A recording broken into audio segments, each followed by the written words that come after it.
You are listening to Fika with Vicky on United Public Radio, 107.7 and 105.3 from New Orleans.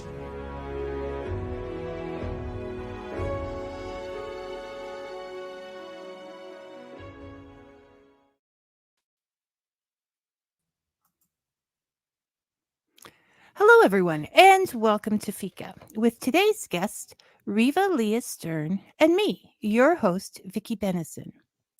Reva is an author, editor, and writer, director, producer, and art designer of over 100 theater, movie, and television productions. And I have read she does it all on decaffeinated coffee. I can't even imagine. Needed a little coffee myself, not decaffeinated, while trying to fit all that is her life into 60 minutes. It's taken a lot of editing as well.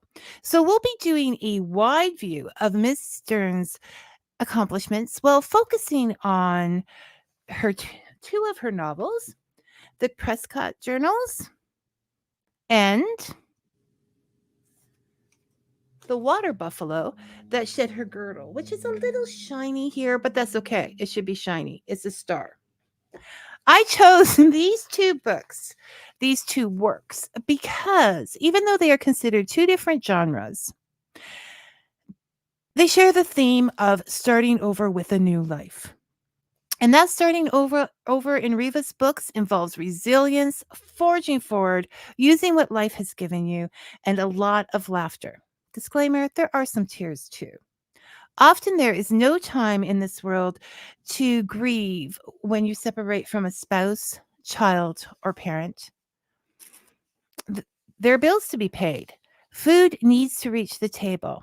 The show must go on, which in Reva's world is often literal and wisely shared in a been there, done that, looking forward to and preparing for what's next method. Thank you for sharing your stories, Reva, and your methods. Welcome to Fika. So I guess we'll start with the water buffalo that shed her girdle, which has taken me a week to memorize that title in the right formula. You say, whereas the Prescott Journals is a mystery thriller, you say that the water buffalo that shed her girdle is a creative nonfiction. What does creative nonfiction mean to you, and how does it apply to this book? Well, generally people talk about memoirs, the story of their lives, and they're meant to be factual, so that if you write a story and if you write a memoir, your family can say, the family can read it and either be embarrassed by it, or they can be proud of it, or they can see themselves in it, and they can accuse you of being a traitor. When you write a creative nonfiction, what you do is you take your life story and you fictionalize it. You become more creative. They used to call it poetic license. But it became a thing with Oprah Winfrey when, and I wasn't prepared, so I don't remember the name of the book, but it became a scandal because there was a young man who wrote a wonderful book, bestseller, and it was about him being in prison for a long time and the things that happened to him, and she raved about the book. She put it on her bestseller list, and then found out sometime after that it really wasn't real. He did write it about his life, but he wasn't in prison for a year. He was in prison for a couple of months, and he wasn't this and he wasn't that, but it was all based in fact, but so he didn't know what to do. He was completely devastated. And then I don't know whether it was his publisher or his agent came up with the idea of creative nonfiction. So that stuck with me, and I thought that's a really good idea. So that's what I did. I didn't want my family to be out front and personal. And it was very personal to me, so I needed to write it, but I also needed to kind of protect my family, the not knowing who might or might not be upset or devastated by it. So that's what I came up with, a creative nonfiction. You talk about writing about your hometown in the Prescott Journals as being daring, but writing a memoir is just as daring. You never know how people are going to take things, or just privacy issues in general. So it's pretty brave. Now, this book involves a woman's separation and then a separation of a child and how she deals with all of this. Now, you went on a book tour with this, and you said that you were amazed by the amount of women that came up and related to that story. Not only did women come up, but women women who were either, some actually were widowed, but some were divorced. Many were divorced or separated, and they were actually arranging their book clubs to have me come and speak because they read the book and shared similar experiences. And and I was really amazed to find out how many women have gone through the experience of being estranged from a child.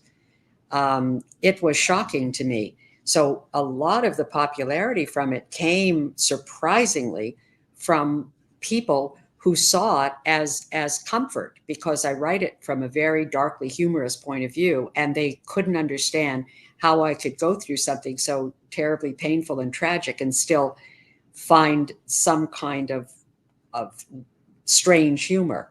And it gave them comfort. So that was very, very appealing to me. And did it make you feel that your writing was important? It did. It did. I was very worried about that book for as I was writing it, and was confronted with a lot of negativity when it was published from people close to me. And so when this happened and women were getting comfort from it, it did help a lot. It isn't a subject that's talked about a lot because I feel there's guilt and shame involved, and so there's not a lot of sharing of that. If someone loses a child, yes, but it's the same as losing a child without the sympathy, because you must have done something wrong. And that is on the back of the book, in the blurb section, or it'll be at the back if you have an e-copy. There is a blurb by and I'm not gonna remember. There we go. There it went. Okay. I can't remember all the names, people. I have to have notes for all and in this case, with Reva, it's impossible. There are so many names. Elizabeth Forsyth Haley wrote as part of her blurb, the water buffalo that shed her girdle will strike chords of recognition in many women who were brought up to believe that the success of a marriage is in their hands alone. And this is an added pressure, has been an added pressure to many women, that, if I just did this right or that right, or I blame Freud, but if and he's not here to argue for himself. So do you think that's still as much of a part of society today as it was, or do you think we're moving on a little bit from that idea? I wish. I really sincerely wish. No, I don't think we're moving on. I don't think when someone hears about a conflict between parents and children, or the child becomes estranged, the first question is, what did they do? As the assumption is made that the parent did something. Well, the parent did something or didn't do something. And I guess in a way that is true, but because we still see the mother as the nurturer, it must be the mother that caused the problem. And became the Black Widow, and and all that good stuff. Good stuff. Yeah, and it is unfortunate. I remember my son came to me at one point with a line that he had heard, that, your mother is not your therapist. She bakes cookies. And I thought that has summed it up so much. So this book really is a service to walk into that world and say, although it is, as we said, creative nonfiction, but I understand this, and allowing other people to share in that is a great gift. It was really meant to be meant to read like a novel, but it was still based in fact. Yeah. So you understood and you shared that. Robin Sims says, hello, Robin. Sadly, it's quite common in today's world. It is really nice, Reva, that you write about this subject. And you know what? I think it's because today's world is, for many, many centuries, you left home, you traveled 2 miles, you never saw the other person again because there wasn't transportation, there wasn't a phone, there wasn't an internet, right? So if you wanted to go live your life, it didn't have that, it's just, I'm going to America or whatever the thing may be. Zora's with us today. I will get back to your email, Zora. Oh, she read the whole book and she loved it. And she also says earlier, words of wisdom from Reva, I respect. Thank you.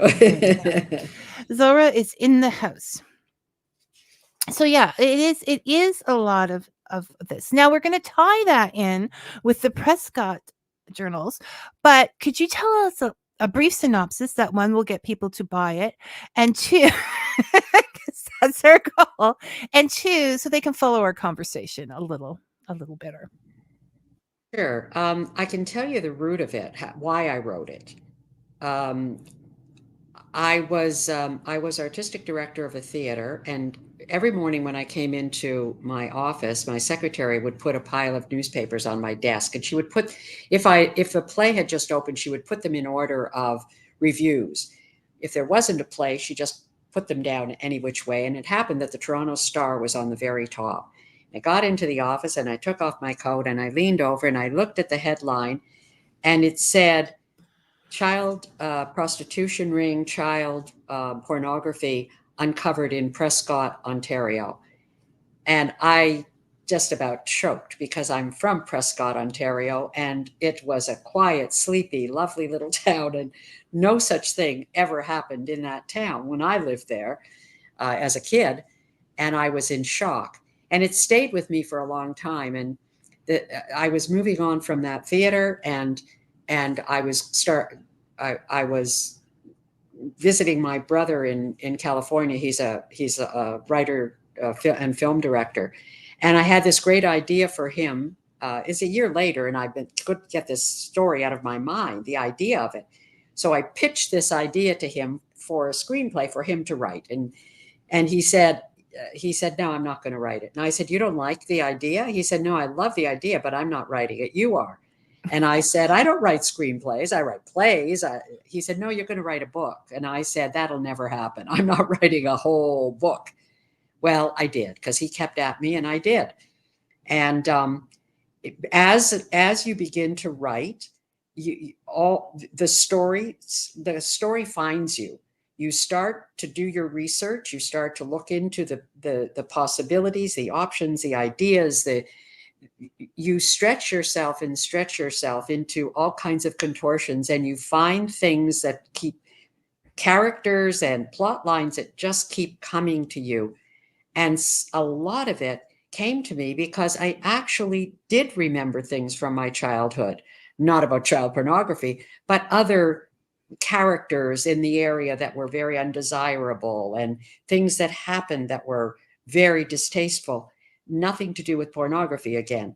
And so those things began to help me formulate the story that ended up 500 pages. And Brian Greiner, if you're out there, don't feel so bad. always after him to write smaller books. It was worth every one of those pages. Okay. I read through it and it covered so much. It was a big story. Now it goes into you wrote that you finally dared to write this book. And I can imagine writing about your hometown is as worrying as writing your memoirs and the people that affected. So I have a billion things in my mind that I would be thinking, what were the things that you found most daring about doing this, aside from the bringing up the child pornography ring? I was worried because I'm still in touch with people I grew up with in the town, people that my family knew, and I was worried that they might be upset because the town went through a terrible ordeal when the case actually went to court in Brockville, which is 12 miles from Prescott. The people in Prescott, the press needed to stay somewhere, so there was media everywhere. There were cameras in everybody's face, and this town suffered.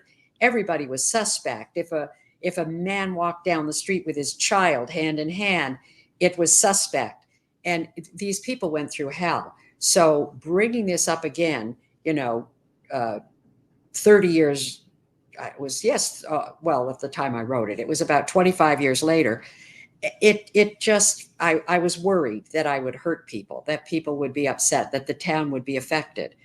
But it seems like quite the opposite happened. I think that people they read a lot in Prescott. They have an amazing library and an incredible librarian.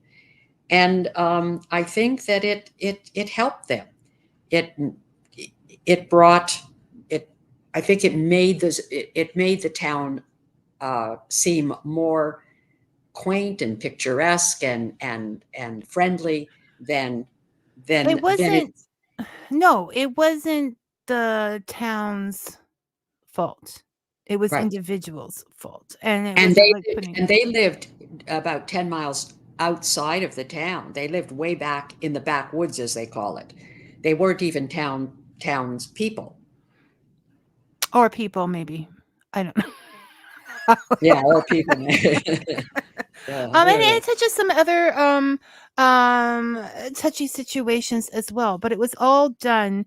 Now, is there's the pressure of writing in the hometown, but when you're writing about a topic so sensitive as the abuse of children, and there's some anti-Semitic actions in there, just a lot of things we don't like to think about society. When you're writing something, that is that extra pressure and stress, like you don't want to write the wrong thing. Aside from the people in town, you don't want to hurt anyone that's been through anything like that, or bring it up. Did you feel extra pressure with that? No, because I've been writing about that. That's those topics for not about children so much, but about Holocaust and about anti-Semitism, xenophobia for a very long time in plays and in short stories and newspapers. So it wasn't. I didn't feel that kind of pressure. I felt it more as an honor to be able to expose it again and talk about it and stop blaming the wrong people and start blaming the right people. So And so you worked your way up to this book in a lot of ways. It's not something that you would have written maybe 15 years earlier. I did. It was the first book Oh, I ever wrote, and I started it 25 years ago.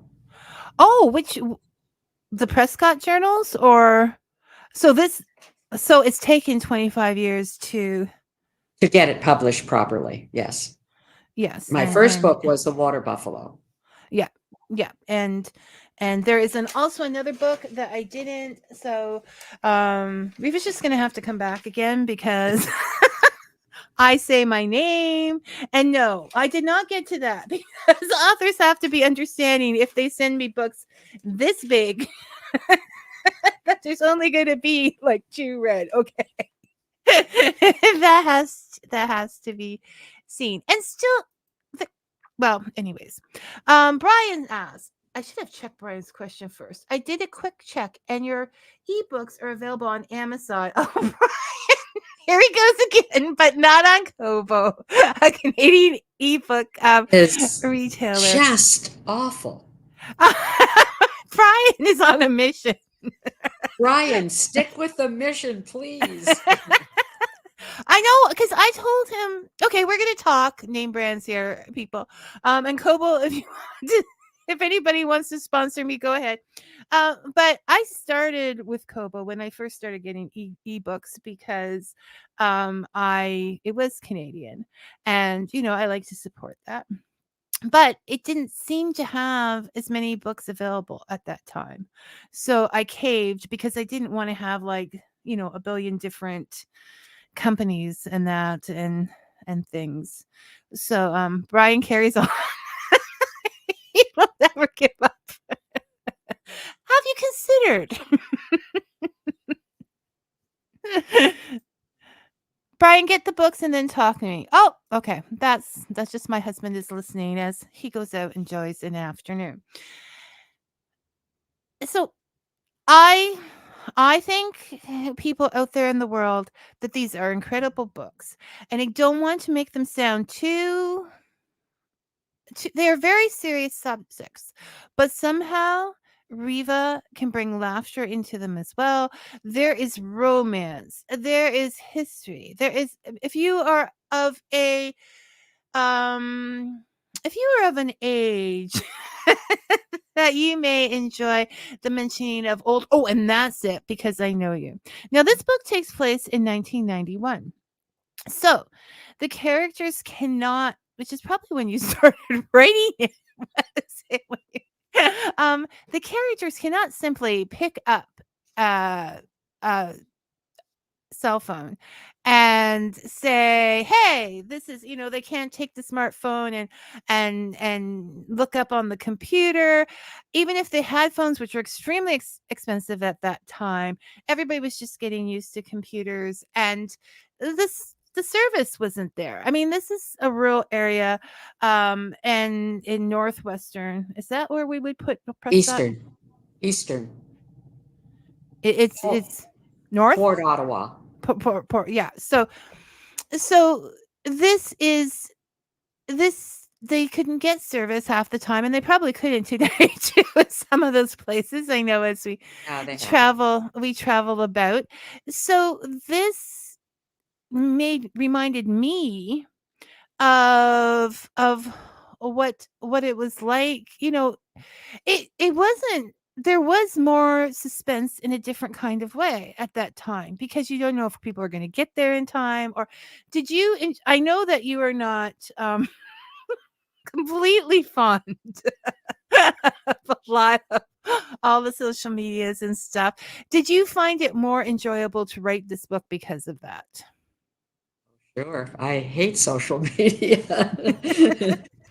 So, I mean, blogs and that kind of thing I can enjoy on my computer, but I'm not on Facebook, and I'm not on Instagram, and I'm not on nothing. So it wasn't a big jump for me. I mean, the fact that it didn't exist was great.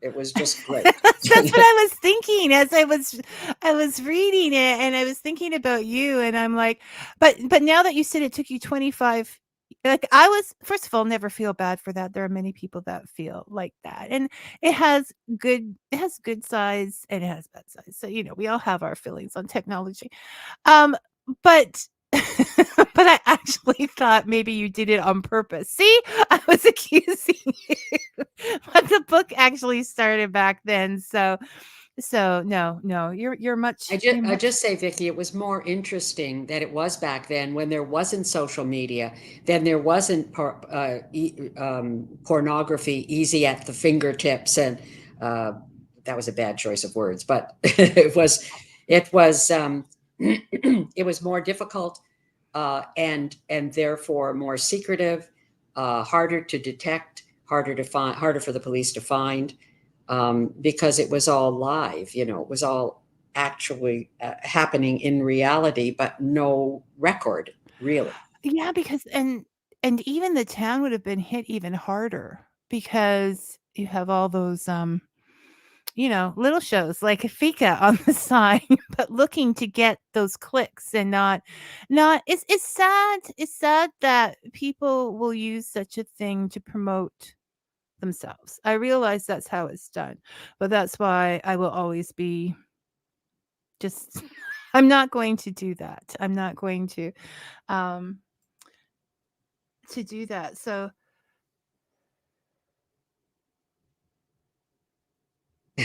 oh, okay. Now Zora's telling me, okay, Zora, I'm going to get to it and read. Zora says, I Say My Name, which I showed before. It's a gripping fiction that is very real because it's real. It's real. It's a real topic. Everyone must read I Say My Name. And so Zora is saying, read. Zora says. And so we should. And I'm going to. I just had another big book to read. You guys really just hit me when I read The Other Eye. That was also large. Brian is saying, Reva, given that you've been an editor as well as a writer, do these different parts of your brain clash when you write? I'm going to try to answer this without getting myself into trouble. When I'm editing, and I'm a story editor. I'm not a copy editor or a proofreader. I do that, but that's not my specialty. I'm a story editor. So when I'm editing an experienced writer, someone who has written and been published, it is a problem because you kind of want to explain to this particular writer what you think you think this should go, how this line or this storyline or this plot line, and you do tell them, but you really want to just show them, and you can't because they're experienced, and you're going to point out what you see as a defect or an issue or a weakness, and then they'll fix it. You'll explain what it is you see, and they'll fix it. When you're dealing with somebody who has a wonderful imagination, a great story to tell, but they're not experienced in telling a story, so they need help in telling the story, then most often, they'll say, well, show me, do it for me kind of thing, show me. So I'll take their story and then do a rewrite of it. And then I don't have a conflict because then I'm doing what I'm asking an experienced writer to do, but I'm able to do it myself. And then they can either accept it or not. They can say, well, that's not exactly the way I would like to express it or something. So yeah, sometimes you have a conflict.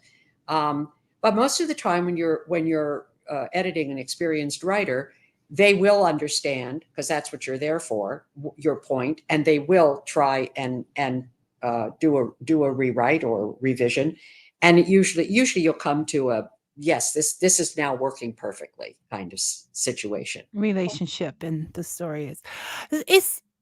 Do you find that people who have written a lot and have been through the process a lot are a little bit more ready to let go of bits of their baby, the book, than somebody who is just new to the process?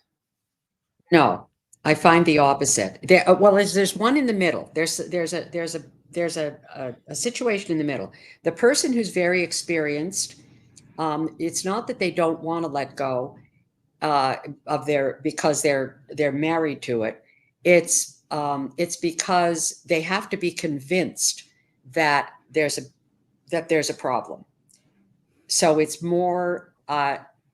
I'm experienced. I know what I'm doing. So it's more difficult for them to see the problem sometimes. Then on the other side is the inexperienced writer who really wants to start, and some of them do. Like Zora is someone that I've edited, and she's a remarkable writer. I mean, she's an amazing poet, but she has begun to write now and understands how to mold a story, and so the process of editing her as a lesser, as a very experienced poet, but a less experienced prose writer or literary writer, has helped her to become now more confident about her literary or prose writing. But then there's that person in between who is a new writer and had this idea, and all their friends said, it's great, it's perfect, you don't need to do anything with it. And then, of course, in order to get published, you really need to do something. You need to speak to a professional, and they're not ready to let go. So that's more difficult. That's where the more difficult one is. The middle ground. Yeah. Since we're on the topic of writing and putting it out there for other people to see, whether it's an editor, you talked about the reviews coming in for your shows. And so you have a lot of experience with reviews, as in, so what is your suggestions for people to deal with reviews, whether good or bad, or on their books, their plays, whatever? I look at critical review. In a bit of an unusual way. When I was doing theater, I had an issue once. I directed a play at a time when I was going through my divorce, and I was not as focused on the play as I should have been, in terms of I was feeling very, very depressed.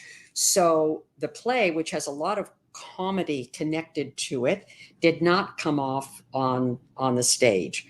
And the playwright who wrote it is a very, very well-known playwright. His name is William Gibson, and we were very good friends. He wrote The Miracle Worker and Two for the Seesaw. And I was doing actually Two for the Seesaw. I was directing it.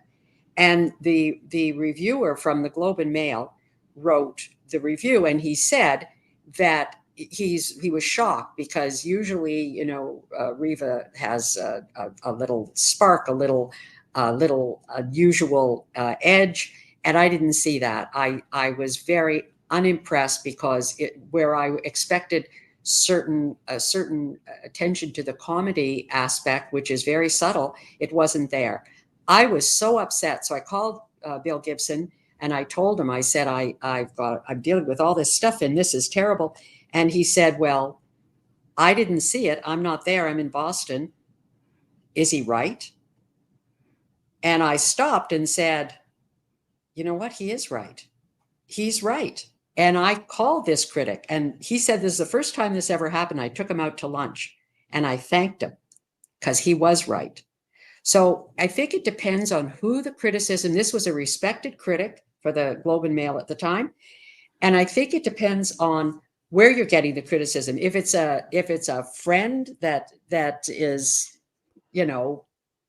maybe a little jealous or something, I don't know. I've never had that happen, but I guess it depends on from where the criticism is coming. You have to respect the person in order to value the criticism. If you're getting criticism, or maybe the person isn't a big reader, doesn't understand what you were trying to say or do. If the criticism is real criticism, if it's honest, if it's, no, I didn't quite understand, can you explain this to me? Or I felt it was a bit this or that. But if the criticism is, oh, that book sucks, you were terrible, why did you write that crap?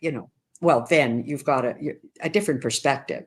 Right. And so if in the author arena, if it's a longtime reader, if it's somebody who's writing you respect, all of those things would make a difference, as opposed to the why are they getting 5 stars kind of person.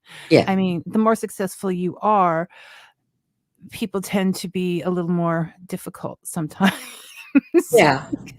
because as you pointed out, they're jealous. So just look at who it's coming from, and that's good. I haven't thought about the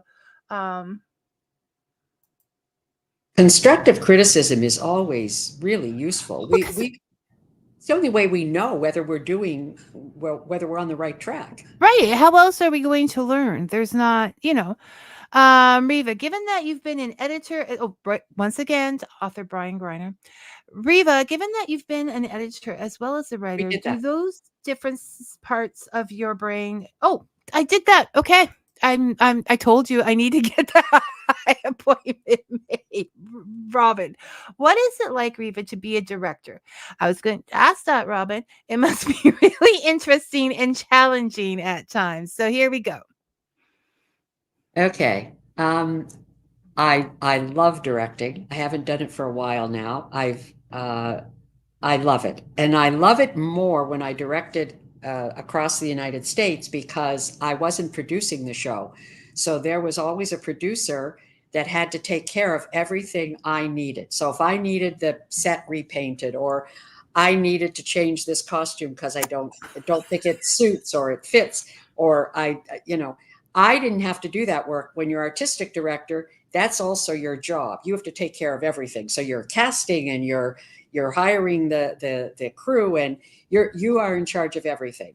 And so when you're directing, you're wearing so many hats, and you've got to, when you get into the rehearsal hall, you really have to focus on the story, on the actors, what they need, the set designers. So it is a lot of responsibility. You wear many hats, but it is the most wonderful experience because you're like a painter. You're painting the picture. But honestly, when you're a director working for other producers or other artistic directors, other theaters, it's the best because you don't have to worry. You tell them what you want. Like, I want this, I don't want the set pink. I really would like it yellow. And then it's done. And you don't have to worry about the budget. You don't have to worry about going over the budget. You just worry about getting that show up and running and being proud of your work and making sure that the actors are happy and the designers are happy. And it's great. And so being a director is like being a princess. But a princess doesn't have, well, I mean, in who real has to life. scrub floors and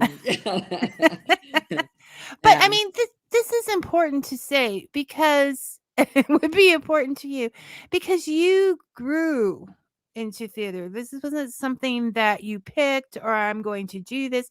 I mean, you've picked it probably several times since then, but you went in voluntarily. You went in there with no cash, working for, for public organizations and stuff. So you were working with like this skinny little budget and the skinny little things. And how does one go from that to being the one sitting in the director's chair? I'll tell you exactly what happened. I was doing, it was basically sort of upper end community theater, and we did a play before the movie ever came out called One Flew Over the Cuckoo's Nest. And we did it in this auditorium and ran for a couple of weeks. And we were the only community theater that got reviewed in the Toronto papers. They came to all our shows and they reviewed us, and they reviewed One Flew Over the Cuckoo's Nest. And one night when I arrived, I was out I was in the lobby. I was just going to go backstage to check on the cast and crew. And the house manager came up to me and said, "Reva, there's somebody that wants to see you after the show." I said, "Oh, okay, I'll be around." And then when the show started, I walked into the theater and I was looking at the audience. The show hadn't started yet. We were just about to start. And I was looking at the audience, and there was a group of people that looked very familiar. Some of them looked familiar, but I'd never seen them before. I mean, I'd never seen them in that theater before. And after the show, the house manager said, "I'd like to introduce you to these people." There was a group of people that came to see the show. They were from the Stratford Company, and they had heard about the show, and they drove in to see it. And that was, to me, amazing. But also that night, there happened to be a gentleman in the audience who was involved with a family that were building this enormous cultural center. And he recommended me to that family. They called me. I went for an interview, And that was the beginning. That's how I started to make the transition from community theater into professional theater. No, because you were good at volunteering. Yeah, I was good at volunteering. Now, did it make a difference to you when you were being paid? Like, did you feel more pressure, or is it just about getting the show done as well as it can be done, regardless? Yes,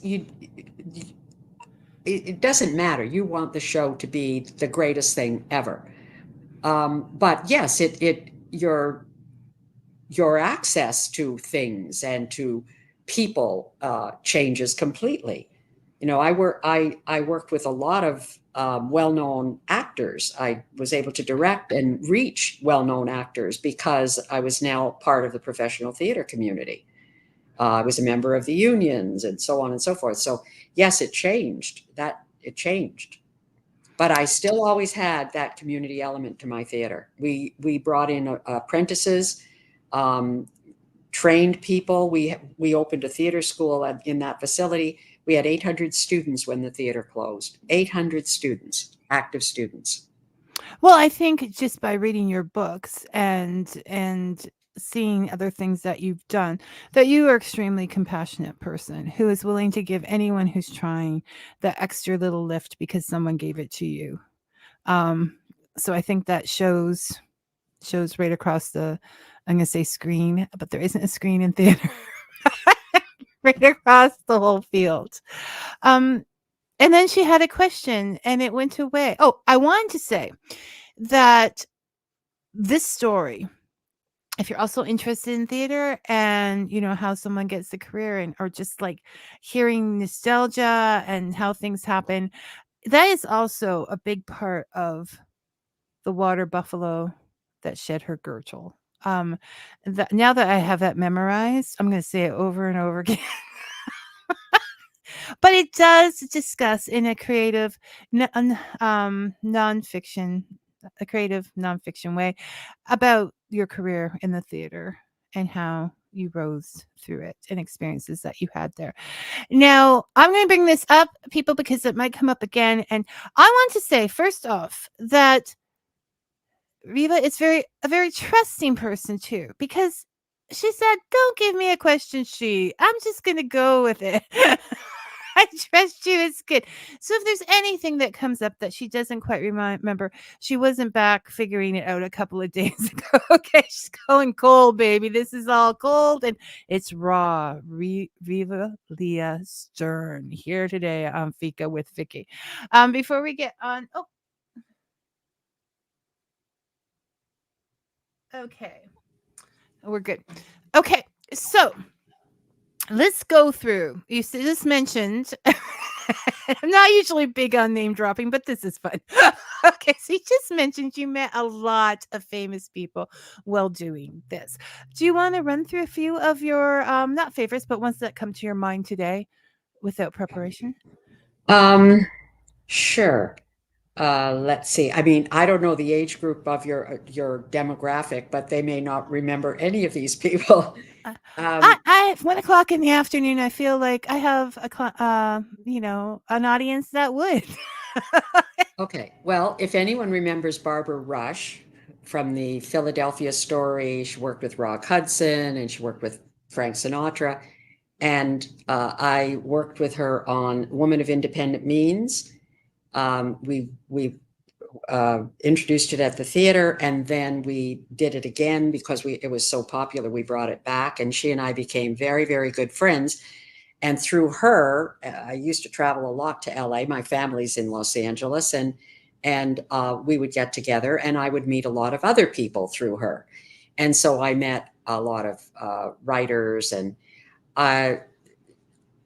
that's why you mentioned Elizabeth Forsyth Haley. She's the person who wrote A Woman of Independent Means, which we produced at the theater. But I worked with Joel Grey, Herschel Bernardi. Oh my goodness. Let me think. I want to say it's not Ben Stiller. It's his no, I didn't. Jerry Stiller, but I didn't work with Jerry Stiller. What happened with Jerry Stiller was I was casting a play. I think it was called, I think it was Cold Storage. I think that's the one I was doing. And he was booked to, he was committed, but there's a 60-day clause where you have film actors, there's always a 60-day clause, so that if a film comes up within 60 days of the beginning of a rehearsal, then they can opt out because of the film. So I had lunch with him in New York, and he was very excited about doing the show. And then he had to cancel. And I happened to be going back to New York. So he said he sent a notice or phone call. I got a message that he wanted to meet with me if I was coming to New York, or else he would call me. So I had my secretary tell him, I'm coming to New York next week. I'll meet with you.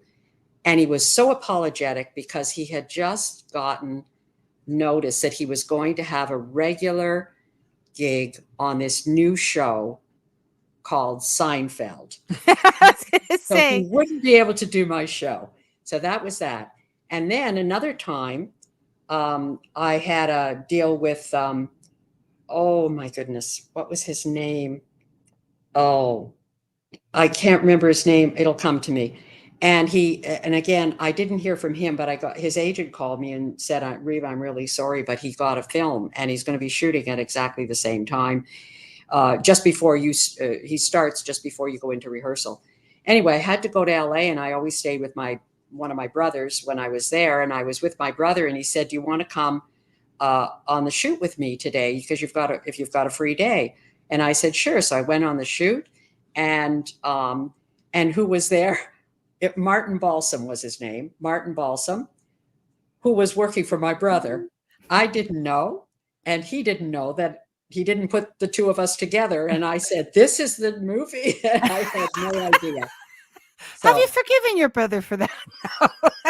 It was very funny. Anyway, I ended up with another person that I really admire. He passed away last year at 102, and he was still a working actor. His name was Nehemiah Persoff, and you may not know the name, but you saw him in a gazillion films. I don't know if anybody ever saw the film Yentl, but with Barbara Streisand, he played her father in the movie. So I ended up directing him in 5 different plays after that. So I have, I'm trying to think. Oh, I know who. As a matter of fact, I think I gave her first role in Toronto. Louise Petra. Louise Petra ended up in my production of Applause. And I called Marlene Smith, who was the producer of Cats downtown, and Marlene and I were friends. And I said, you've got to come opening night. Do not miss seeing this woman. She is unbelievable, and nobody has given her a break yet. So she came, and she cast her in the production of Beehive, which was playing she played Janis Joplin at the Royal York. And from there, she ended up with the lead in Les Mis in Toronto, and then on Broadway, and was she's just a brilliant actress. And she started at the theater because she hadn't done anything in Toronto before that. Now, as kids, because your family is very involved in this, as kids, according to your creative nonfiction, your parents didn't have anything to do with the theater world. This started, were you like huge television fans, or where did this energy come from? We were all big television fans. We were all big movie fans. My parents met because of a movie theater. My mother was a cashier in a movie theater. My father kept coming and buying tickets to the same show week after week. So we were all big movie fans. But my oldest brother, the one that I told you about, that I pitched the book idea or the screenplay idea, he actually is a doctor. He became a doctor, but was always a writer. And so once he was living in Toronto at the time, and he had his practice on Spadina, and he was writing at the same time, and everything he wrote, he ended up selling to CBC. And then the US saw his stuff and loved it and started commissioning him. And finally, he was so busy writing, he gave up his practice, took his wife and 4 kids, and moved to LA. But my other brother was already there because he went to Ryerson and became a director. For that reason. Yeah, for that reason alone. He was always. But that, you know, don't go to school for No, this. and You I need to came- have a full act, be a doctor. And That's exactly what it was. And I was going to be a lawyer. I came here to become a lawyer. And so I ended up in theater, and my sister ended up in the fashion industry. So we were all kind of in the same kind of, you know. of circle and having fun. And this is it's a wonderful ending, because I mean, not that it's ending, it's still going on. I don't want to say that. But your family worked its way up, most definitely, from those people. You just have to read The Water Buffalo Shed Her Girdle. Okay. I'm sitting here not wanting to give you know, spoilers, but it's wonderful. It's wonderful to see that, to take, you know, that imagination, that courage to keep trying new things and to keep putting yourself out there. Unfortunately, reading your list has had the theme song to Love American Style going through my head, because one of the writers worked on that, and you can't hear that phrase without hearing that song, right? It's but you also, people, because some people may not want to admit it, but I spent my time watching Divorce Court, and you also directed 20 episodes of Divorce Court, which At least 20. It was grueling. It was strange. Yeah, Divorce Court and what was the other one? there's People's Court. People's Court, I think it was. They were both American, but they were filmed here in Toronto. One was filmed at the CTV studios originally. And it was really fun to do because I hadn't done television. So doing that was a whole new experience, and I needed the money. So it was great because And it was close to. That's not about the art. That's about the money. Well, you had a lot of stuff going on. We all need money. People forget about that. So what we've learned here is that when you people who go to Comic Cons and get upset because the celebrities have canceled out because something else comes out, it happens to theater and other productions as well. It's not just you. This is an ongoing thing in the world. And sometimes it could even be your brother that caused it. So you need to look at him sus. Now, this morning we talked about a tragedy that happened with all of your work, because I am okay. This is the story, guys. I was a huge The Ghost of Mrs. Moore fan, the movie, the television series, reading the book, and as I was looking at all of Reva's accomplishments, I saw that she had produced and directed the original Ghost of Mrs. Moore in Toronto, the musical for theater. So I was very excited about that. And I said, is there anywhere one could ever find a copy of this? And what happened to it all, Reva? It was stored in a basement. It was a flood caused by the house itself. The people were away that were housing it, and the pipes burst and it froze, and everything was ruined. It was just devastating. There were 100 plays, and I think 10 of them weren't there. They were with me because I was having them transferred onto VHS for a lecture I was giving. So they were the only ones that I had.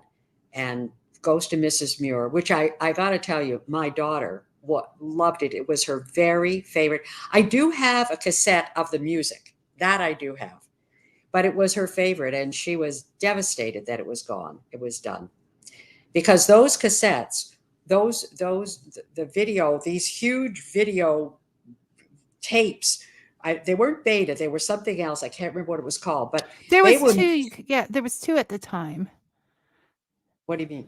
Like when the movies first came out, I remember there was like beta. There was like 2 in competition. No, these were made by, these were the Oh, professional, okay, the professional. not the Okay, ones okay, you yeah, rent. okay, got that. And we had a deal at the theater with Rogers. They were training videographers, and so the deal was they could come and they could video our shows. They couldn't use them, but they could video them.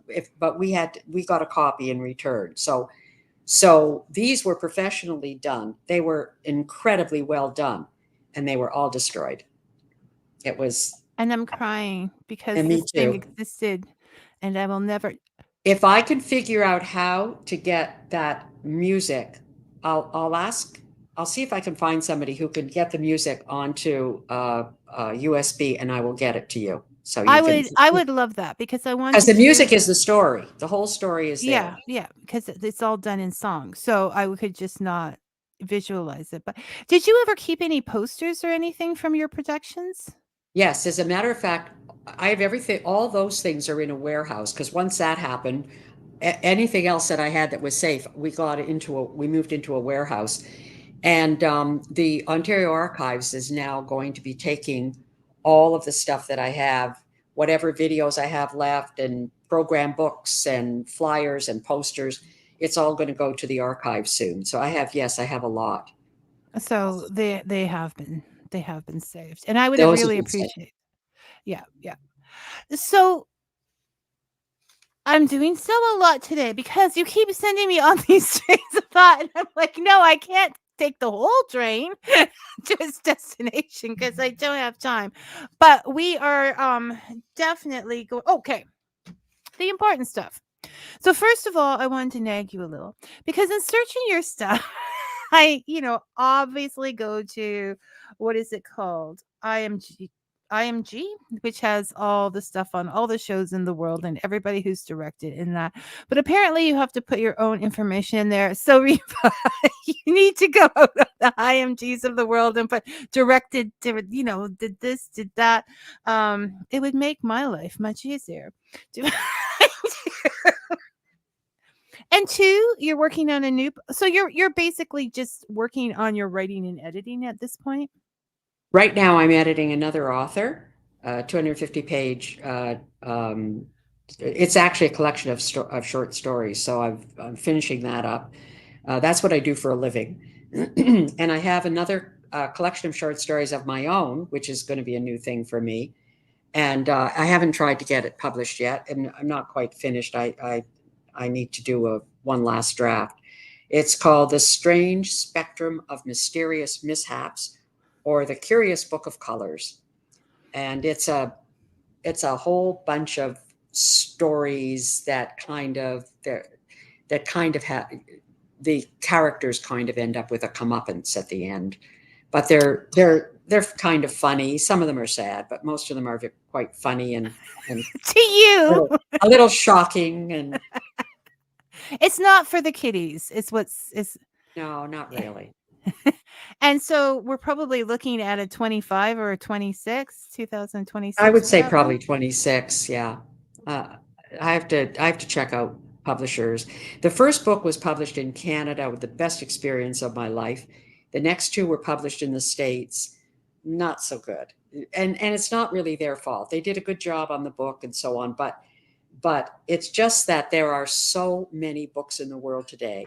There are so many people, but they're not all readers. So publishers are inundated with manuscripts, and people are submitting left, right, and center because everybody with a keyboard is now a writer.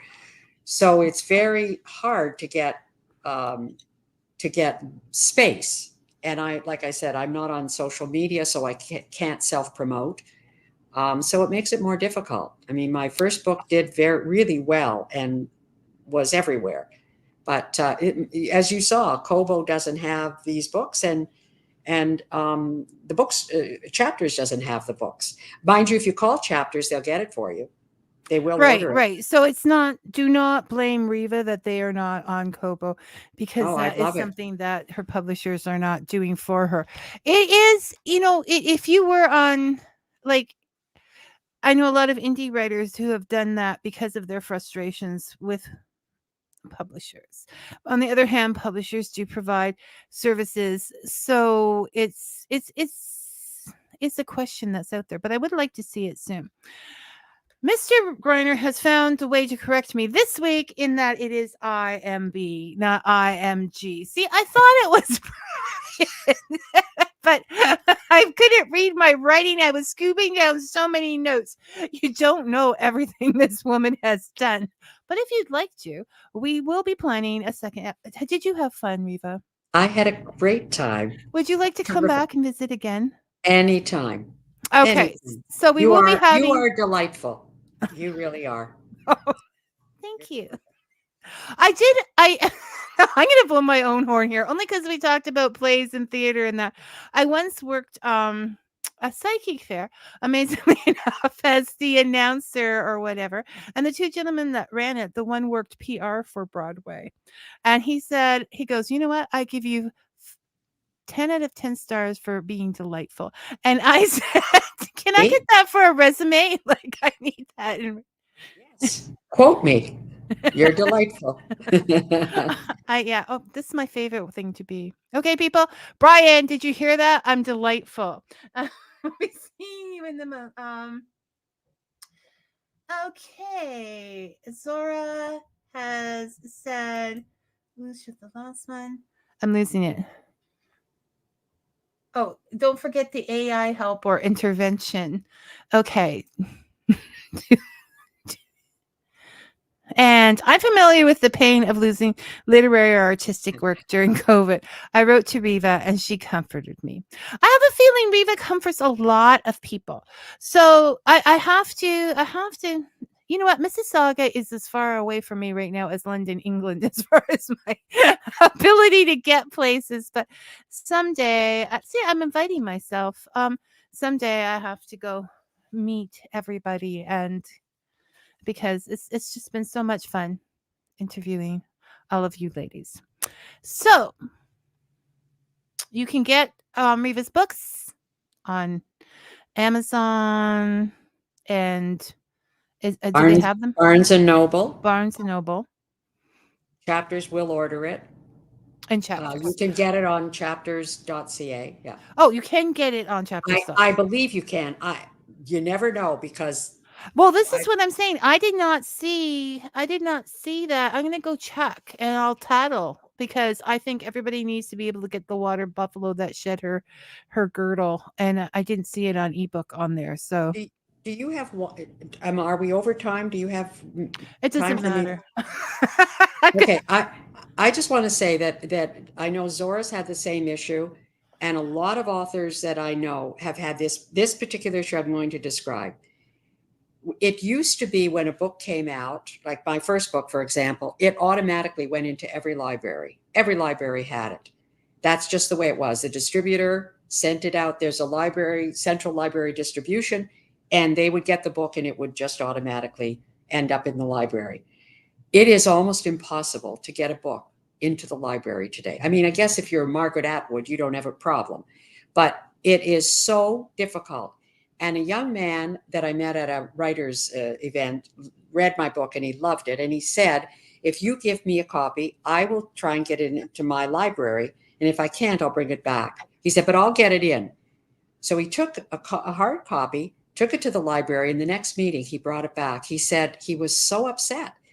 If you don't live in that particular area, they won't take your book.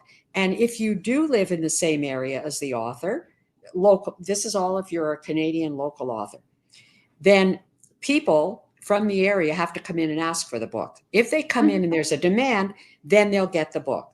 So this is really terrible, because I see a lot of US writers or, international writers, their books are in the libraries and in Chapters, and we can't get our books into Chapters or into the libraries. So if people that are listening, not just for me, but for any author, if people would go and take a little bit of time, or if they're in the area, go in and ask for these books. The libraries you need several people to do it, but the libraries will eventually get them, and so will Chapters. But you have to ask. So did you hear that? I think you can even ask on the internet, on a library's Yeah. website. Yeah. So you don't even Whatever have it to takes. I don't know about that, but whatever, I'm sure you're right. and we'll move this around because it is the same books being read again and again. And if we want to get individual voices, if we want to get books that deal with subjects such as the subjects you wrote about it, we need to go ask for that. Even Zora's book. I mean, this is a wonderful, it's a memoir, but it's an exciting adventure book.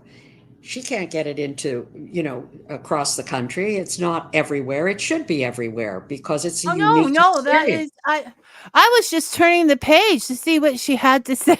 Yeah. Yeah. I was very, very involved in that book. Overdrive.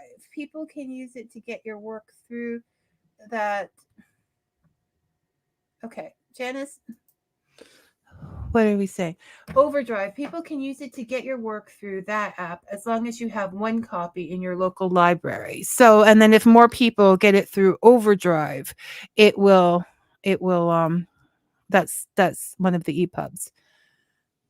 It's sad you have to ask for a book now. And It really is, Robin. It is. I mean, this is one of the reasons I started this. There are so many books out there, and it's a job we have as individuals to sort through them and say, "Hey, I found this one, or I found this one, and this relates to that." Um, it was in chapters, but not worth my effort. It is the time they yeah, this is the point, Sarah. I'm in a hurry now. I'm only going to think. But, it's partially the responsibility of the readers. And I am not reading shame. I think just read, people, just read. I don't care what you're reading. But do try something new once in a while because and it's worth it. Look at me. I have no idea what I'm going to be reading next. And that's well, I do. I have a pile, but after that pile's over, I have met some of the most interesting books and people, but we're talking about the books here. I've met some of the most interesting books, and I never thought to um even the subject matter or anything. I wouldn't have if I hadn't talked to your writers group, I wouldn't have got read Sora's book or Kim Kaye's or Peter Gay's. Like, and these are some very big topics with different perspectives. And they're just fantastic. Yes, Sarah, you're going to be here on wait. I need to get those glasses. Janice agrees with Simon. I mean with oh, Janice agrees with Robin and oh oh okay. So anyways, I'm stopping. Comments are going I am now officially closing the comments, guys, and we're going to go over to oh, I can't see that now. Okay. Calm down, Vicky. Go try something new. Ask your library for it if it looks interesting in the catalog. If you're on one of the online purchases, ask your library about it. I've even put books on hold and that weren't there yet. In our library, you can put a book on hold and then you find out they haven't purchased it yet. But if enough people put it on hold, it's going to eventually show up. Now, my problem is don't write any more comments, guys. Somehow my computer got too big and now I can't find how to get out of the comment section to play because I can't find my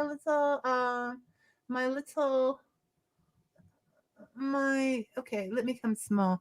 All right, so we'll just keep talking. There we go. Come on, come on, come on. If I take that, oh, okay.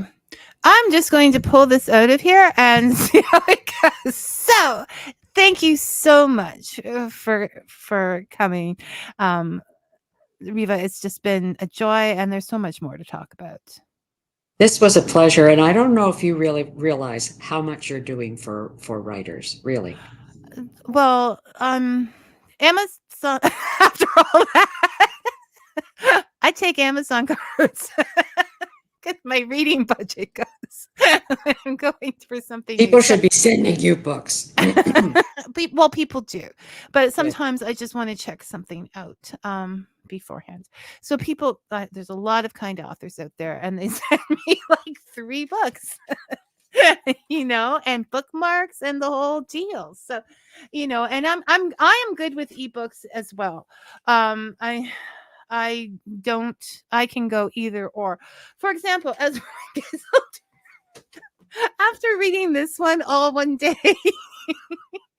You did that in one day? No, I said it took more than one day, but I Oh, did read it for a day during my reading day. This arm was getting sore. So there are pros and cons. But then when I wanted to go and check out about the 1973 Torino that turned out not to be the Easter egg I thought it was easier to find than I find in ebooks. It's very difficult to find my way out. So we're going to go out without music today. We're going to say goodbye to Reva. And for the rest of you, I will see you all next week. And until then, may your coffee be hot and your story sweet. Thanks for listening, everyone. And I will say goodbye to Reva. And then I will say goodbye to myself. And we're going to, oh, wait. Let's go back and end this.